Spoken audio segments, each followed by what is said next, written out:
나의 공급자 또 내 생명 놀라우신 하나님 주 나의 상급 삶의 이유 놀라우신 하나님 나의 공급자 또 내 생명 놀라우신 하나님 주 나의 상급 삶의 이유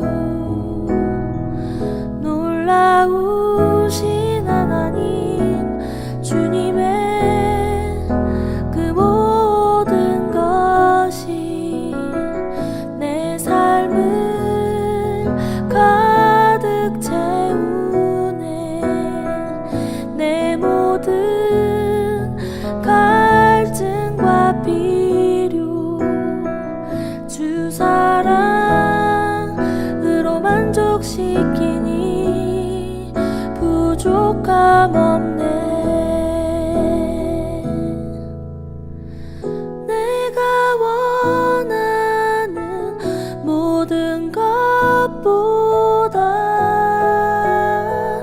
부족함 없는 나의 주님 내가 말하고 아는 것보다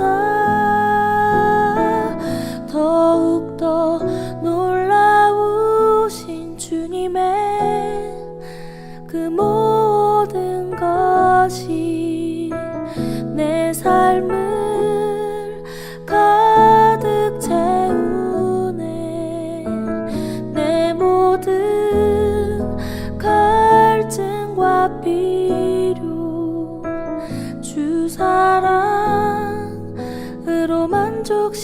만족시키니 부족함 없네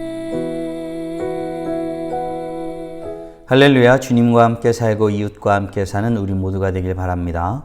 오늘 말씀은 아합 가문과 결혼으로 묶인 유다왕 아하시아의 죽음과 요람의 죽음 후 만나게 된 이세벨, 그녀의 예언대로 죽게 되어지는 내용을 다루고 있습니다. 바라기는 오늘 말씀 묵상을 통해 하나님의 뜻대로 살지 않는 자들은 결국 심판받는다는 사실을 알고 하나님의 뜻대로 실행되는 심판을 두려워하므로 주님 앞에 신실하게 살아가기를 힘쓰는 우리 모두가 되길 주님의 이름으로 축원합니다.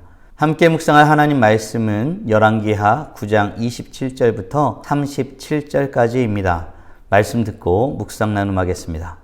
유다의 왕 아하시아가 이를 보고 정원의 정작길로 도망하니 예후가 그 뒤를 쫓아가며 이르되 그도 병거 가운데서 죽이라. 하매 이블르함 가까운 구르 비탈에서 치니 그가 무기토까지 도망하여 거기서 죽은지라. 그의 신복들이 그를 병거에 싣고 예루살렘에 이르러 다윗 성에서 그들의 조상들과 함께 그의 묘실에 장사하니라. 아합의 아들 요람의 제11년에 아하시아가 유다 왕이 되었었더라. 예후가 이스라엘에 오니 이세벨이 듣고 눈을 그리고 머리를 꾸미고 창에서 바라보다가 예후가 문에 들어오매 이르되 주인을 죽인 너 시므리여 평안하냐. 예후가 얼굴을 들어 창을 향하고 이르되 내 편이 될 자가 누구냐 하니 두어 내시가 예후를 내다보는지라. 이르되 그를 내려 던지라. 하니 내려 던짐에 그의 피가 담과 마르게 튀더라. 예후가 그의 시체를 밟으니라. 예후가 들어가서 먹고 마시고 이르되 가서 이 저주받은 여자를 찾아 장사하라. 그는 왕의 딸이니라. 하매 가서 장사하려 한즉 그 두골과 발과 그의 손 외에는 찾지 못한지라. 돌아와서 전하니 예후가 이르되 이는 여호와께서 그 종 디셉 사람 엘리야를 통하여 말씀하신 바라.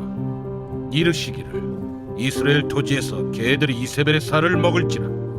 그 시체가 이스라엘 토지에서 거름같이 밭에 있으리니 이것이 이세벨이라고 가리켜 말하지 못하게 되리라 하셨느니라 하였더라.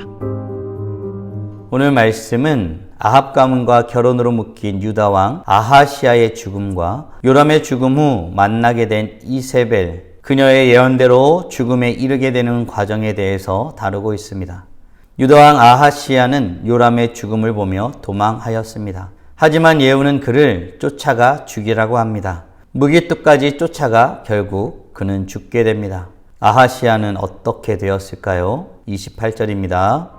그의 신복들이 그를 병거에 싣고 예루살렘에 이르러 다윗 성에서 그들의 조상들과 함께 그의 묘실에 장사하니라. 아멘. 죽음을 맞이한 아하시아는 시체가 되어 예루살렘에 이르러 그 조상들과 함께 그의 묘실에 장사됩니다.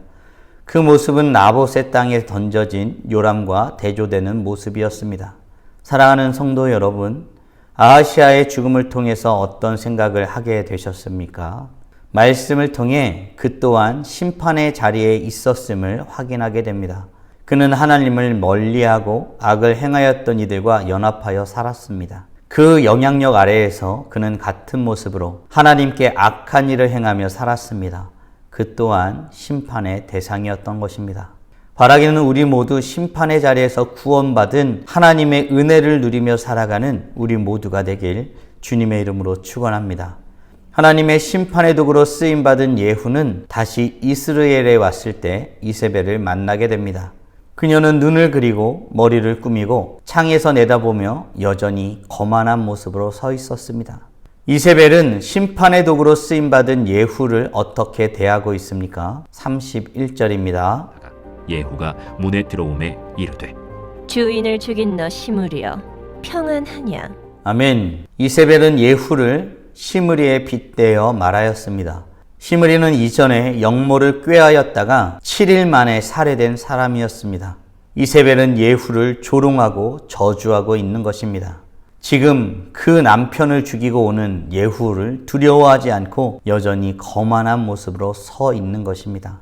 사랑하는 성도 여러분 아십니까? 하나님을 두려워하지 않는 사람은 도무지 잘못을 깨닫지 못합니다. 끝내 자신의 잘못을 인정하지 못하는 어리석음 가운데 살아가는 이들입니다. 결국 그렇게 어리석음 가운데 끝을 맞이하게 됩니다. 바라기는 우리에게 주신 은혜, 우리가 죄인임을 깨달은 은혜, 죄된 일들을 많이 하는 자들임을 깨닫는 은혜, 이 은혜를 더욱 풍성히 누리는 하나님의 자녀들이 되시길 주님의 이름으로 축원합니다. 그렇다면 과연 도무지 깨닫지 못하는 불쌍한 존재인 이세벨은 어떤 처지에 이르게 되었을까요? 33절입니다. 이르되 그를 내려 던지라. 하니 내려 던짐에 그의 피가 담과 말에게 튀더라. 예후가 그의 시체를 밟으니라. 아멘. 이세벨은 창밖으로 내던지는 처지가 되었습니다. 그녀의 피가 담과 말에 튈 정도였습니다. 이는 예후의 부름에 응답한 내시들에 의해 실행된 것입니다. 심판이 실행되고 마무리된 후 예후는 그제서야 반란의 성공에 대한 축하를 합니다. 먹고 마신 북이스라엘의 새 왕 예후는 이제 이세벨을 장사해 주라 합니다. 그런데 명을 받아 시체를 찾으러 간 사람들이 온전한 시체를 찾지 못하였다고 보고합니다. 그곳에는 두골과 발과 손만 남아 있었습니다. 이때 예후가 떠올린 여호와 하나님의 말씀이 있었습니다. 과연 어떤 말씀일까요? 36절, 37절입니다. 돌아와서 전하니 예후가 이르되 이는 여호와께서 그 종 디셉 사람 엘리야를 통하여 말씀하신 바라. 이르시기를 이스라엘 토지에서 개들이 이세벨의 살을 먹을지라. 그 시체가 이스라엘 토지에서 거름같이 밭에 있으리니 이것이 이세벨이라고 가리켜 말하지 못하게 되리라 하셨느니라 하였더라. 아멘. 예후가 떠올린 하나님의 말씀은 엘리야를 통해서 하신 말씀이었습니다. 이스라엘 토지에서 개들이 이세벨의 살을 먹을 것이라는 것입니다. 그의 시체가 이스라엘 토지의 거름같이 밭에 있을 것이라는 것입니다. 하나님의 심판은 지체 없이 그리고 틀림없이 진행됩니다. 사랑하는 성도 여러분, 오늘 우리는 아합 가문과 결혼으로 묶인 유다 왕 아하시아의 죽음과 요람의 죽음 후 만나게 된 이세벨, 그녀의 예언대로 죽게 되어지는 그 내용을 묵상하였습니다. 질문을 통해 오늘 말씀을 정리하고 더 깊이 묵상해 보길 원합니다. 하나님의 뜻대로 살아가지 않는 이들은 심판의 대상이 됨을 믿으십니까? 아울러 우리는 하나님의 뜻대로 심판이 이루어짐을 믿고 그 심판을 두려워함으로 주님 앞에 온전히 살기를 힘쓰고 있습니까? 바라기는 오늘도 심판을 주관하시는 분이 하나님이심을 알고 그 심판은 하나님의 뜻에 합하게 살았는지에 대한 것임을 알아 주님 앞에 온전히 살기를 힘쓰며 나아가는 우리 모두가 되길 주님의 이름으로 축원합니다. 심판하시는 주님을 두려워함으로 그에 합당하게 살아가기를 힘쓰므로 찬란하게 빛나십시오. 다 함께 기도하겠습니다. 살아계신 하나님 감사합니다. 오늘도 복된 날 허락하여 주시고 예우를 통한 하나님의 심판을 보게 하심에 감사드립니다. 하나님과 멀리하고 하나님을 두려워하지 않고 자신의 욕망과 자신이 원하는 것을 채워가며 살았던 그들이 결국 어떻게 되는지를 말씀을 통해서 묵상하였습니다. 이세벨의 처참한 죽음을 보면서 그가 어떻게 죽을지 예언하셨던 하나님의 뜻대로 되어짐을 보면서 결국 심판은 하나님의 뜻대로 되어짐을 깊이 묵상하게 되었습니다. 주님을 두려워함으로 주님께서 원하시는 모습대로 살아가기를 더욱 힘쓰는 우리들이 되게 하여 주시옵소서. 그리고 하나님을 두려워하며 하나님을 전하기에 힘쓰는 주의 백성들 될 수 있도록 은혜 내려 주시옵소서. 오늘도 우리를 통해 역사하실 하나님을 기대합니다. 주님을 두려워하며 살아감으로 찬란하게 빛나게 하여 주시옵소서. 이 모든 말씀 우리 주 예수 그리스도의 이름으로 기도드리옵나이다. 아멘.